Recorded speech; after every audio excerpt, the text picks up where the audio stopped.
This week, Rumble Seat really rumbles with the unique sound of the Ford Shelby GT350 Mustang, featuring a 5.2-liter, 526 horsepower V8 with something called a flat plane crankshaft. What witchcraft is this? Seen mostly in race cars and Italian exotics, the flat plane crankshaft optimizes engine breathing by directly alternating the firing order between cylinder heads. V8 engines with cross-plane crankshafts run more smoothly but don't rev as high or make as much horsepower. Or sound so ridiculously awesome. Give a listen to this Shelby rev out to its 8250 RPM redline. Oh Lord.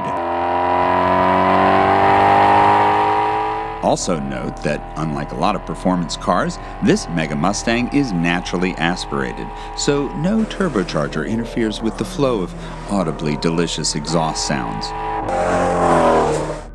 But you know, Ford doesn't own the sound of American horsepower. This fall, Chevy will unleash the Camaro ZL1 on an unsuspecting world, with a supercharged 6.2-liter V8 kicking out the jams, along with 640 horsepower and 640 pound-feet of torque.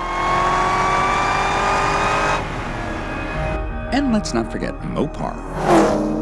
Its entry is the Challenger SRT8 Hellcat, with a supercharged 707 horsepower and a sound like 1,000 American flags flapping in a hurricane. If future generations want to know why it was hard to give up the gas-powered automobile, they can give these a listen.